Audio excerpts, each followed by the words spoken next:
guys, 3PM Chat-tyme, Binti Love. I report. This is part 2 of the monthly report of July, which basically covers all the things I talked about and all the little clips that I gave you. And if you didn't catch them all, I'm just going over it. Now, part 1 I stopped at was with Harvey from TMZ having issues saying when he was young of people, him not feeling able to talk about the fact that he was gay because he was like in the military or something of that sort. Okay, and so that was number 2. And then moved on to number 3. Trump does not want a warship named after someone gay, allegedly. He's having a name Harvey M-L-I-L-K, I know the same name, ship to be renamed during Gay Pride Month. And apparently this Harvey was in the military a long time, not Harvey from TMZ, and his last name was M-I-L-K, ship. And that's the ship name, and so that's named after another Harvey. Yeah, so Donald Trump was like, I don't really want my warships to have name after gay people. Yeah, so my commentary says it's kind of crushing, heartfelt, wrenching news to the gay community, and not viewing any gay people's accomplishments by President administration should be looked upon as shameful. That's my commentary. Yeah. Okay, moving on to number 4, retired NBA star Charles Oakley, with is allegedly still now with the Real Housewives of Atlanta, the 16th season, based on the fact that his wife Angela Oakley has come out and joined the show. Okay, so during this 16th season, she allegedly said she cannot stand her husband Charles. Sometimes. Which was like really news because everyone loves Charles Oakley. So the news came out about her not being able to spend time with him or talk to him on their wedding anniversary from her traveling with the show. But she was upset because he was not able to talk to her when she called. So my comments is, sometimes don't take these small things, out of context. At that moment, she didn't care. Couldn't stand her husband, but they've been together for a while. And so sometimes when you're on a TV show, flipping remarks due to passing and fleeting anger, sometimes can be taken out of context because they're on a TV show. And so kind of exaggerated far out of proportion and stuff. So I sure hope they keep their love and marriage intact. And I sure hope that, that little comment that she said on the show doesn't rub him too badly for a long period of time. Okay, moving on to number 5. Tamar Braxton apologizes during an interview with the BET Awards about comments about Lonnie Love. Yes, so she basically spoke about Lonnie Love, and she apologized. She said that what she said about her, Lonnie really did not deserve that.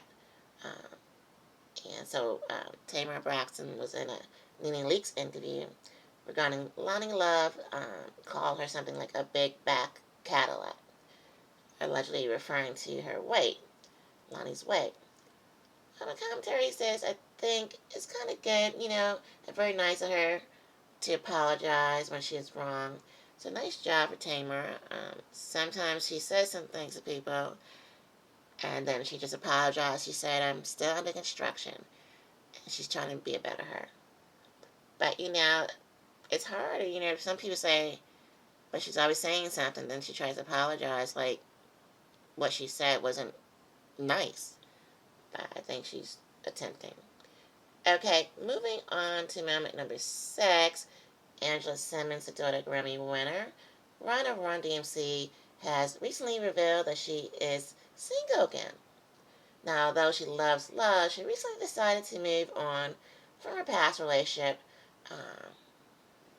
and be single again. Yeah. So the commentary says it happens. A lot of times relationships, does not stand the test of time, and when it comes to time to go, you just have to go. So I definitely wish Angela Simmons well. Yes. Okay, now moment number 7. Robert F. Kennedy, who is the Secretary of Health and Human Services at the White House, speaks matter-of-factly that America was the most affected country in the world by the COVID-19. Really, I didn't know that until I knew it. Yes, so he goes on to say and speaks on the potential harm of food dyes and plastic coverings over food and how they may be affecting the children here also in America. So that's a very important thing to know about. And some of my commentaries, we really need to know about these types of things because the family on the go just use what is advertised to them. I don't think people really use aluminum foil anymore. So you just put in a little plastic, Ziploc bag. So I don't know if the Ziploc or what plastic he's talking about. Some of those dyes and things that sort plastic container, it might be affecting the food. Yeah. Now, according to research, plastic Ziploc bags is still healthier than Reynolds aluminum wrap on sandwiches. The plastic on the sandwiches and the Ziploc keeps the bread more fresh and dry. So, allegedly, according to research, a Ziploc bag is still better than the aluminum foil because Ziploc keeps your food dry. Yeah. All right, now number 8. Allegedly, P.Diddy has enrolled himself in a jail-based domestic violence program. If you didn't get the 3PM short that I put out there. But I was saying basically, it's like a domestic violence program, a drug treatment and rehabilitation program, and now his date to receive his sentence is sometimes early in October. Now we know that he did go on to get that sentence of 50 months, 50 months. But I do appreciate his admittance. It's always good if you have a problem. I wish he also enrolled in a faith-based program in jail too. To keep his sobriety, this also helps, if you go, and enroll in a faith-based program to help you with that. So I think Diddy got fame and lots of money early on and had no one to account to but God. So no one was checking P. Diddy because he was always the boss, allegedly. So I definitely think he needs Jesus to take the wheel in his life. Because apparently Diddy's steering of his own life has been on the whack for years.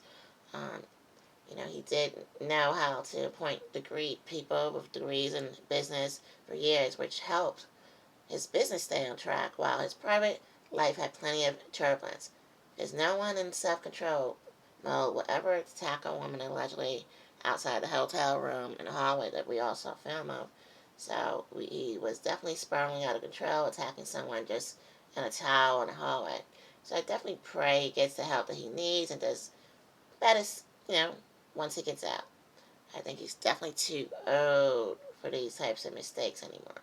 And, he's serving time right now, and we'll see if he has to serve the whole 50 months, or will he get some credit for time served, or will he get a longer probation period? Yeah. Okay, moving on to moment number 9. Brody Jenner, son of Caitlyn Jenner, formerly known as Bruce Jenner, marries Tia Bianco in Malibu, California. So that's one of the marriages that happened there in July 2025. And also Mel B. You all love Mel B, right? Of the Spice Girls marries Laura McPhee in London. Wow. Well, I used to love seeing the Spice Girls perform and watched her show with her 2 children and ex-husband. Eddie Murphy's daughter was on there, who was also Mel B's daughter. So that was a really good show that was years ago, but we really got to know the real, true Mel B, and she's definitely more than a superstar, and she just recently got married in July. Okay, so these were the top 10 best moments of the 3 p.m. chat time with Binti Love. Make sure, guys, to subscribe. Make sure you make love your guiding force, and share one other person the video and make sure they subscribe to it.